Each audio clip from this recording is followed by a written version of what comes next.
Good afternoon વિદ્યાર્થી મિત્રો. Saint Xavier school Adipur એ ક્લાસમાં તમારું હાર્દિક સ્વાગત છે. ધોરણ 8માં સામાજિક વિજ્ઞાન વિષયમાં આજે આપણે પાઠ 5 તેમાં ભાગ 2 વિશે અભ્યાસ કરીશું. અગાઉ આપણે પાઠ 5ના ભાગ 1માં પ્રાકૃતિક પ્રકોપો તેમાં આપણે ભૂકંપ અને જ્વાળામુખી વિશે શીખી ગયા. ફરીથી આપણે યાદ કરી લઈએ કે ભૂકંપના લીધે પણ ઘણું નુકસાન થતું હોય છે અને જ્વાળામુખીના લીધે પણ ઘણું નુકસાન થતું હોય છે, પણ જ્વાળામુખીના કેટલાક ફાયદાઓ પણ હતા. હવે આજે આપણે પ્રાકૃતિક પ્રકોપોમાં સુનામી વિશે જોઈશું. સુનામી કોને કહે છે? તો સુનામી શબ્દ છે તે જાપાનીઝ શબ્દ છે. તેનો અર્થ થાય છે તો ત્સુ એટલે બંદર અને નામી એટલે મોજા, એટલે કે જે સમુદ્રમાંથી ઉત્પન્ન થાય છે એવા મોજા. હવે સમુદ્રના તળિયે આવેલા જ્વાળામુખી ફાટવાથી કે તળિયે ભૂકંપ થવાથી સમુદ્રની સપાટી ઉપર ખૂબ જ શક્તિશાળી વિનાશક મોજા ઉત્પન્ન થાય છે. આ મોજાને સુનામી કહે છે.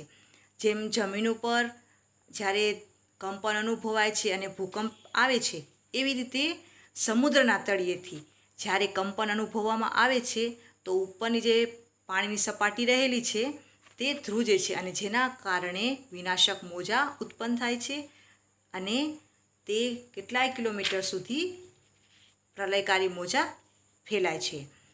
આ મોજા ઊંચા અને અસાધારણ લંબાઈના હોય છે. તેની લંબાઈ ઘણા કિલોમીટર સુધીની હોય છે. તો જુઓ, અહીંયા ચિત્રમાં પણ તમે જોઈ શકો છો. એની લંબાઈ આશરે 700થી 1600 કિમી જેટલી હોય છે. આ મોજાઓ ખૂબ જ ઝડપી અને લાંબુ અંતર કાપનારા હોય છે.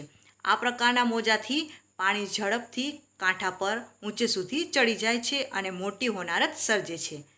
હવે જ્યારે પણ સુનામી સર્જાય છે તો એના મોજાની જે ઝડપ હોય છે એ ખૂબ જ હોય છે અને જેના કારણે તે અનેક કિલોમીટર સુધી ફેલાય છે અને જેના કારણે હોનારત જેવી આફત સર્જાતી હોય છે. 11 માર્ચ 2011માં જાપાનમાં આ સુનામી જોવા મળી હતી કે જ્યારે ઘણું નુકસાન થયું હતું. વંટોળ કે સંસાવાદથી મોટા અને શક્તિશાળી મોજા ઉત્પન્ન થાય છે. તોફાન શમી ગયા પછી તેનો આકાર બદલાય છે તથા ઊંચા અને લાંબી તરંગમાં લંબાઈના મોજા બને છે. હવે જ્યારે આ સુનામી આવે છે ત્યારે તોફાન હોય છે, ત્યારે મોજાઓ ઊંચે સુધી ઉછળી અને અનેક કિલોમીટર સુધી આગળ આવે છે. પણ જ્યારે તોફાન શાંત થઈ જાય છે ત્યારે તેનો આકાર પણ બદલાઈ જતો હોય છે અને જે તેની લંબાઈ હોય છે એ લાંબી તરંગ લંબાઈના મોજા બની જતા હોય છે. સમુદ્રમાં તેઓ ઉછાળા રૂપે રહે છે અને ઉદ્ભવ સ્થાનથી દૂર હજારો કિમી સુધી ફેલાય છે. આ પ્રકારના મોજા જ્યારે સમુદ્ર કિનારે પહોંચે છે ત્યારે ભારે નુકસાન કરે છે. તેથી તેઓ પ્રલયકારી મોજા પણ કહેવાય છે. હવે આ મોજાને પ્રલયકારી મોજા પણ કહેવામાં આવે છે. શા માટે? કારણ કે તેની એક તો તરંગ લંબાઈ હોય છે એ વધી જતી હોય છે. બીજું, નુકસાન પણ ઘણું કરે છે અને સમુદ્રના કિનારે છેક સુધી પહોંચી જાય છે કે જેની ઝડપ એટલી હોય છે કે તે અનેક કિલોમીટર સુધી ફેલાય છે. કોઈક વખત સમુદ્ર કિનારે ઊંચી જગ્યા પરથી મોટો ખડક કે હિમશિલા એકાએક સમુદ્રમાં તૂટી પડે છે. તેનાથી પણ પ્રલયકારી મોટા મોજા ઉત્પન્ન થાય છે. હવે કેટલીક વખત સમુદ્ર કિનારેની આજુબાજુ ઊંચી જગ્યાઓ હોય છે તો ત્યાં મોટા ખડક આવેલા હોય છે. જો એ ખડક અથવા હિમશિલા એટલે કે બરફની શિલા જો અચાનક સમુદ્રમાં તૂટી પડે તો જેના કારણે પાણી ઉછળે છે અને એ પ્રલયકારી મોજા ઉત્પન્ન થઈને એટલે એ પાણી કિલોમીટરો સુધી ફેલાય છે. તો આ રીતે પણ પ્રલયકારી મોજા ઉત્પન્ન થતા હોય છે. હવે આપણે પૂર વિશે જોઈએ. બાળ દોસ્તો, પૂર વિશે તો આપ સૌ જાણો જ છો. નદીમાં એકાએક આવતા ધસમસતા પાણીના પ્રવાહને પૂર કહે છે. હવે ચોમાસામાં કેટલીક વખત અતિશય ભારે વરસાદના કારણે પૂરની પરિસ્થિતિ સર્જાતી હોય છે અને જ્યારે વરસાદ છે એ ધોધમાર વરસે અને કેટલાય દિવસો સુધી સખત ચાલુ જ રહે અને નદીના ઉપરવાસ સુધી પાણી આવી જાય અને એના ઉપરથી પણ પાણી વહી જાય ત્યારે પૂરની પરિસ્થિતિ સર્જાતી હોય છે. અને પૂરની પરિસ્થિતિ સર્જાય ત્યારે ઘણું નુકસાન થતું હોય છે. તો જુઓ કે પૂર આવવાના મુખ્ય 2 કારણો છે. એક તો ચોમાસામાં જો નદીના ઉપરવાસમાં ધોધમાર વરસાદ પડે તો પૂર આવે. નદીથી પણ ઉપર પાણી આવી જાય ત્યારે એ પાણી ગામમાં જતું હોય છે, એટલે જેના કારણે પૂરની પરિસ્થિતિ સર્જાય છે. બીજું, કોઈ નદી પરનો બંધ તૂટી જાય તો નદી કિનારા તેમજ નીચાણવાળા વિસ્તારમાં પૂર આવે છે. કેટલીક વખત અતિશય વરસાદના કારણે નદી પરના જે બંધ બાંધવામાં આવ્યા હોય છે એ તૂટી જાય છે, તો જેના કારણે નદી કિનારાની આજુબાજુના જે વિસ્તારો હોય છે એ જે નીચાણવાળા, તો ત્યાં પાણી ઝડપથી પહોંચી જાય છે અને જેના કારણે નુકસાન થતું હોય છે. તો પૂરના લીધે પણ ઘણી વખત વ્યક્તિઓને ઘણું નુકસાન થતું હોય છે. જો તમે ચિત્રમાં ધ્યાનથી જોઈ શકો છો, જે નીચાણવાળા વિસ્તાર છે તો તેમના પાણી છે ઘરમાં આવી જાય છે, તો અડધા સુધી ઘરમાં પાણી હોવાથી ઘરવખરી સામાન છે ડૂબી જતો હોય છે, પલળી જતો હોય છે. અને કેટલીક વખત તો લોકોને જીવન જરૂરિયાતની ખાવા પીવાની વસ્તુઓ પણ મળતી નથી હોતી. તો આ રીતે પૂરને લીધે પણ લોકોને ઘણું ભોગવવું પડતું હોય છે. હવે આપણે જોઈએ કે આપણા ભારત દેશમાં અમુક રાજ્યોમાં અવારનવાર પૂરની પરિસ્થિતિ સર્જાતી હોય છે. તો જુઓ કે અહીંયા નદીનું નામ આપેલું છે, પૂરથી પ્રભાવિત વિસ્તાર અને વર્ષ. તો ગંગા યમુના નદી ઉત્તર ભારત વિસ્તાર અને 1978માં પૂરની પરિસ્થિતિ સર્જાઈ હતી. ત્યારબાદ મચ્છુ ડેમ, મચ્છુ નદી છે જે આપણા કચ્છ જિલ્લામાં આવેલી છે અને મોરબીમાં આવેલી છે. ત્યાં 1979માં પૂરની પરિસ્થિતિ સર્જાઈ હતી અને ત્યારે ઘણું નુકસાન થયું હતું. તાપી નદી સુરતમાં આવેલી છે અને સુરતમાં 2006માં પૂર આવ્યું હતું. કોશી નદી બિહારમાં આવેલી છે અને 2008માં ત્યાં પૂરની પરિસ્થિતિ સર્જાઈ હતી. આવી રીતે આપણા દેશમાં અમુક રાજ્યોમાં અવારનવાર પૂરની પરિસ્થિતિ સર્જાતી હોય છે કે જેનું કારણ છે કે અતિશય વરસાદ. તો હવે આપણે જોઈએ દુષ્કાળ કે અનાવૃષ્ટિ. પૂરની પરિસ્થિતિમાં અતિશય વરસાદ આવે છે, તેના કારણે નુકસાન થતું હોય છે. પણ એનાથી વિરુદ્ધ એટલે કે દુષ્કાળ, અનાવૃષ્ટિ, તો આ પરિસ્થિતિ એવી છે કે બિલકુલ વરસાદ નથી પડતો, અમુક સમય સુધી વરસાદ નથી પડતો હોતો અને જમીન એકદમ સૂકી થઈ જાય છે, તો પણ નુકસાન તો થતું જ હોય છે. તો જુઓ, વરસાદ ન આવવાથી ખોરાક પાણીની અછત સર્જાય અને જમીનમાં પાણી સુકાઈ જવાની પ્રક્રિયાને દુષ્કાળ કહે છે.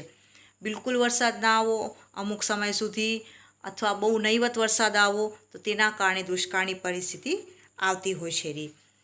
સતત 2-3 વર્ષ સુધી વરસાદ ના આવે અથવા ઓછો વરસાદ આવે ત્યારે દુષ્કાળની પરિસ્થિતિ સર્જાય છે.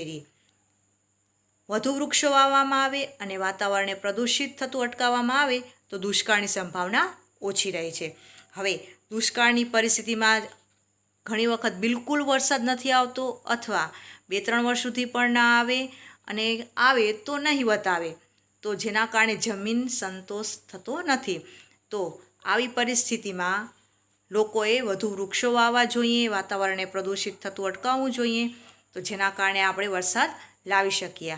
આપણે કહીએ છીએ ને કે વૃક્ષો વાવો વરસાદ લાવો, તો વધુ વૃક્ષો વાવીને પણ વરસાદ લાવી શકાય છે.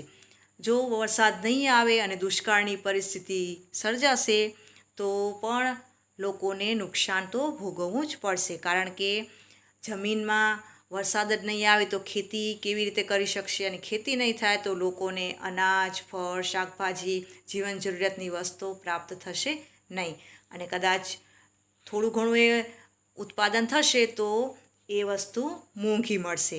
એટલા માટે દુષ્કાળના પરિસ્થિતિમાંથી બહાર નીકળવા આપણે અમુક કેટલીક બાબતો છે એને ધ્યાનમાં લેવી જોઈએ. તો એ જોઈએ. જુઓ, દુષ્કાળથી બચવા માટેના પ્રયત્નો: વધુ વૃક્ષો વાવવા જોઈએ. હમણાં જેમ કે આપણે જોયું કે વૃક્ષ વાવવાથી વરસાદ લાવી શકાય. સિંચાઈ અને પીવાના પાણી માટે ઊંડા કરાવવા. હવે અતિવૃષ્ટિ જ્યારે વધારે વરસાદ આવે છે તો એવા સમયે આપણે જો એ પાણીનો સંગ્રહ કરી રાખીએ તો એના માટે અગાઉથી ઊંડા કૂવા કરાવવામાં આવે તો એ પાણી આપણે સંગ્રહીને દુષ્કાળના સમયે ઉપયોગમાં લઈ શકીએ છીએ. વરસાદના પાણીનો સંગ્રહ કરવો. હવે વરસાદના પાણીનો સંગ્રહ કરવા માટે આપણે નાના તળાવો અથવા ખેત તલાવડી બનાવવી જોઈએ કે જેના કારણે જ્યારે અતિશય વરસાદ થાય છે તો આ બધા પાણીનો સંગ્રહ થઈ શકે અને જ્યારે દુષ્કાળની પરિસ્થિતિ હોય તો આ પાણીનો આપણે ઉપયોગ કરી શકીએ. બંધ સાથે જોડાયેલી નહેરોનો વિસ્તાર વધારવો. હવે જે બંધ બાંધવામાં આવ્યા છે અને એની સાથે જે નહેરો જોડાયેલી છે તો જો એનો વિસ્તાર વધારવામાં આવે તો એટલા પાણીનો સંગ્રહ વધારે થશે તો આપણે એ પાણીનો ઉપયોગ કરી શકીએ. એવી જ રીતે વાતાવરણને પ્રદૂષિત થતું અટકાવવું જોઈએ. જો વાતાવરણને પ્રદૂષિત થતું અટકાવશું તો વરસાદ લાવવામાં મદદરૂપ થશે. વરસાદના પાણીનો વધારે સંગ્રહ કરવા તળાવો ઊંડા કરાવવા. જે ગામની આજુબાજુ તળાવો બાંધવામાં આવેલા છે, ખોદકામ કરવામાં આવ્યું છે, એ તળાવોને ઊંડા ખોદવા જોઈએ કે જેના કારણે પાણીનો સંગ્રહ વધારે થઈ શકે અને જો આ પાણી સંગ્રહાયેલું હોય તો 2-3 વર્ષ સુધી વરસાદ ના આવે તો ઊંડા સુધી તળાવો ખોદેલા હશે તો પાણીનો સંગ્રહ વધારે હશે. તો આવા સમયે આપણે એ પાણીનો ઉપયોગ લઈ શકીએ. ખેતીકામમાં પણ આવે અને સિંચાઈ માટે પણ ઉપયોગી નીવડે. તો આવી રીતે આપણે દુષ્કાળથી બચવા માટે આ બધા પ્રયત્નો કરવા જોઈએ. બીજું એક રીતે જોવા જઈએ તો જ્યારે વરસાદ આવે છે તો એ ચોમાસાનું જે પાણી હોય છે એને વધારેમાં વધારે જમીનમાં એ પાણીનો જથ્થો ઉતરે એવું કરવું જોઈએ. કારણ કે આપણે ઘણી વખત જે ભૂગર્ભ દ્વારા બોરવેલ દ્વારા પાણી કાઢીએ છીએ જેનો ઉપયોગમાં લઈએ છીએ તો આ તળ એકદમ નીચે જતા રહેતા હોય છે. પરંતુ જો વરસાદના પાણીનો જેમ જમીનમાં ઊંડે સુધી સંગ્રહ થાય તો આ તળ ઊંચા આવતા હોય છે જેના કારણે પણ આપણે ઝડપથી પાણી પ્રાપ્ત કરી શકીએ છીએ. તો આ હતા દુષ્કાળથી બચવા માટેના પ્રયત્નો. હવે આપણે વાવાઝોડા વિશે જોઈશું જેને ઇંગ્લિશમાં સાયક્લોન કહેવાય છે. સામાન્ય રીતે આપ સૌ જાણો જ છો કે વાવાઝોડું એક તોફાની પવન ફૂંકાય છે અને ઘણું નુકસાન થતું હોય છે. વાવાઝોડું એ હવાનું એક તોફાન છે. આપણે એને ચક્રવાત કે વંટોળ કહીએ છીએ. ભારતના દરિયા કિનારાના વિસ્તારમાં કેટલીક વાર આવા ચક્રવાત સર્જાય છે જેના કારણે ત્યાંના નજીકના વિસ્તારમાં હવાનું હલનચલન થતું રહે છે અને આ હલનચલન વેગ પકડે ત્યારે હવા તોફાની બને છે. જોકે હવાના તોફાનો મર્યાદિત સમયગાળા માટે અને મર્યાદિત વિસ્તાર માટે અસર કરે છે. હવે આ વાવાઝોડું છે એ વધારે પડતું દરિયા કિનારાના વિસ્તારોમાં વધારે આવે છે અને તેના નજીકના જે આજુબાજુના વિસ્તાર હોય છે ત્યાં હવાનું હલનચલન થતું રહે છે અને જ્યારે આ હવા એકદમ વેગ પકડે છે તો એ તોફાની બની જાય છે અને એના આજુબાજુના વિસ્તારોને નુકસાન કરે છે. ભલે એ મર્યાદિત સમય માટે હોય, અડધો કલાક આવે કે 2 કલાક આવે, પરંતુ તેના નજીકના વિસ્તારોમાં તો અસર કરે છે એટલે કે નુકસાન તો કરે છે. અને આ વાવાઝોડાના કેટલાક નામ પણ છે. એમાં હરિકેન, ટોર્નેડો અને વંટોળ આ ત્રણેય નામથી વાવાઝોડા ઓળખાય છે. બીજું વાવાઝોડું આવે છે ત્યારે ઘણી જાનહાનિ નુકસાન થતી હોય છે. જો એ વાવાઝોડાની ઝડપ અતિશય હોય તો જમીન પર આવેલા વૃક્ષો પણ ઘણી વખત પડી જતા હોય છે અને પતરા કે ઝૂંપડાવાળા જે મકાનો હોય છે તેના પતરા પણ ઉડી જતા હોય છે અને ઝૂંપડા પણ પડી જતા હોય છે તો વાવાઝોડા વખતે આવું બધું નુકસાન પણ થતું હોય છે. હવે વાવાઝોડાની આગાહી સમયે ધ્યાનમાં રાખવાની બાબતો. જો આપણે આ નુકસાનથી બચવું હોય તો કેટલીક બાબતો અગાઉથી આપણે ધ્યાનમાં રાખવી જોઈએ. આપ સૌ જાણો છો કે કેટલીક કુદરતી આપત્તિ એવી છે કે જેની અગાઉથી આપણે જાણકારી આપી શકીએ છીએ એટલે કે આગાહી કરી શકીએ છીએ. તો એ તમે સમાચાર કે ટેલિવિઝનના માધ્યમ દ્વારા જાણી શકો છો. જો આપણને ખ્યાલ હોય અને સમાચાર દ્વારા માહિતી મળી હોય તો આપણે આ બધી તકેદારી રાખવી જોઈએ. તો જુઓ, સલામત જગ્યાએ જતા રહેવું. વાવાઝોડાની આગાહીની આપણને જાણકારી થાય તો આપણે એ સ્થળથી દૂર જતા રહેવું જોઈએ. જ્યાં સલામતી આપણી હોય એવા સ્થળે જતા રહેવું જોઈએ. બીજું, ઘરમાં પૂરતા ખોરાક પાણીની વ્યવસ્થા રાખવી. અગાઉથી આપણને જાણકારી મળી રહે તો અગાઉથી જીવન જરૂરિયાતની ખાવા પીવાની વસ્તુઓની આપણે વ્યવસ્થા અગાઉથી કરી રાખવી જોઈએ કે જેથી કરીને આપણને પાછળથી દોડાદોડી કરવી ના પડે. વીજળીની સ્વિચો બંધ રાખવી.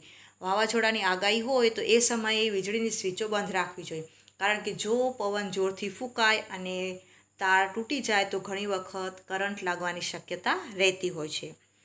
રેડિયો અને ટેલિવિઝન દ્વારા સમાચારો સાંભળવા. વાવાઝોડાની આગાહી વખતે સમાચાર ટેલિવિઝન પર આવતા જ હોય છે, તો આપણે એ હંમેશા સાંભળતા રહેવું જોઈએ, તો આપણને ખ્યાલ આવે કે આ વાવાઝોડું પહોંચ્યું છે, કેટલા કિમીની ઝડપે આવે છે, તો આ બધી રીતે આપણને માહિતી મળી રહેશે. એ સિવાય વીજળીના થાંભલા, મોટા વૃક્ષો, બહુમાળી મકાનો વગેરેથી દૂર રહેવું જોઈએ. જો આપણને જાણકારી હોય તો પછી આ બધી બાબતોનું પણ ધ્યાન રાખવું જોઈએ.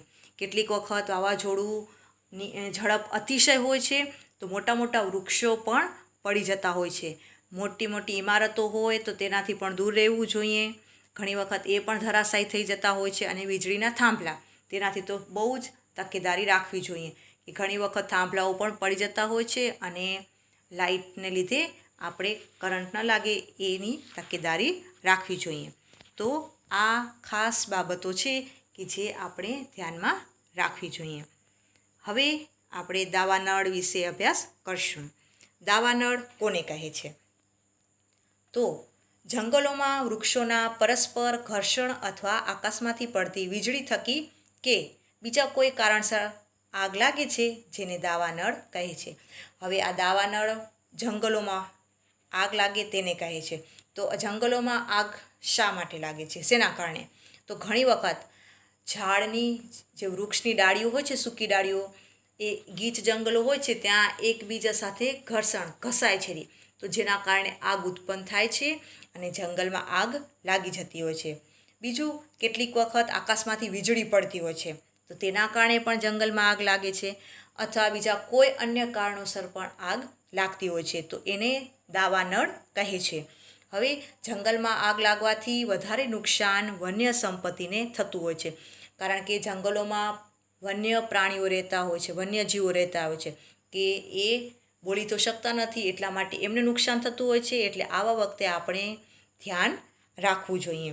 અને આ દાવાનળને લીધે વન્ય સંપત્તિને તો નુકસાન થાય છે, એ સિવાય જંગલોમાં પણ બીજી અન્ય કેટલીક સંપત્તિઓ પણ છે જે આપણને ખૂબ જ ઉપયોગી છે, તો એ વૃક્ષોને પણ નુકસાન થતું હોય છે. હવે છે ભૂસ્ખલન. તેના વિશે જોઈએ. ભૂસ્ખલન કોને કહે છે? ભૂસ્ખલન જોવા જઈએ તો એ બે પ્રકારે થાય છે. એક ભારે વરસાદના કારણે અથવા બીજું ભૂકંપના કારણે. કેટલીક વખત અતિશય ભારે વરસાદ થાય છે તો જમીનનો જે ઉપરનો નીચા એકદમ નબળો ભાગ હોય છે તે પોચો બનીને એ ઉપર જે નબળો ભાગ હોય છે તેની ઉપર વરસાદ પડવાથી એ ઉપરનો ભાગ જમીનની નીચે જતો રહેતો હોય છે. બીજું, ભૂકંપના કારણે. ઘણી વખત ભૂકંપ આવતો હોય છે તો એ જમીન ધ્રુજે છે અને જેના કારણે એ વિસ્તાર પણ અંદરની તરફ જતો રહેતો હોય છે. તો આ બે કારણોને લીધે ભૂસ્ખલન થાય છે. કેટલીક વખત જમીન કે ભૂમિ પ્રદેશનો ઉપરનો ભાગ નીચે તરફ ખસી જાય છે, તેને ભૂસ્ખલન કહે છે. હવે જોયું ને તમે અહીંયા કે વરસાદના કારણે અને ભૂકંપના કારણે જે આ ભાગ હોય છે એ જમીનની નીચે ધસી જતો હોય છે અને જેના કારણે ભૂસ્ખલનની સ્થિતિ સર્જાતી હોય છે. અને આ બે કારણ અહીંયા આપ્યા જ છે કે ભારે વરસાદના લીધે અને ભૂકંપના લીધે જે ખડકો છે એ તૂટી જતા હોય છે અને ઉપરનો ભાગ છે જમીનની અંદરની તરફ જતો રહેતો હોય છે. તો અહીંયા એક ઉદાહરણ પણ આપ્યું છે. દાખલા તરીકે ચોમાસામાં ઘણીવાર ભૂસ્ખલનના કારણે કોંકણ રેલવે વ્યવહાર ખોરવાઈ જાય છે. હવે કેટલીક વખત ભૂસ્ખલનની સ્થિતિ સર્જાય છે તો જમીનનો ઉપરનો ભાગ અંદર જતો રહેતો હોય છે, તો રેલવે વ્યવસ્થા ખોરવાઈ જતી હોય છે. ત્યાંથી રેલવેની જે પટરી હોય છે તેની ઉપરથી ટ્રેન પસાર થઈ શકતી નથી. તો આવી રીતે રેલવે વ્યવહાર ખોરવાઈ જતો હોય છે. અને ભૂસ્ખલનના લીધે તમે અહીંયા ચિત્રમાં જોઈ શકો છો કે કેટલું નુકસાન થયેલું જોવા મળે છે. તો આમ આજે આપણે પાઠ 5ના ભાગ 2માં પ્રાકૃતિક પ્રકોપોમાં પૂર, અનાવૃષ્ટિ, ભૂસ્ખલન, દાવાનળ, વાવાઝોડું આ બધા જ વિશે અભ્યાસ કર્યો. તમારો દિવસ શુભ રહે. Thank you.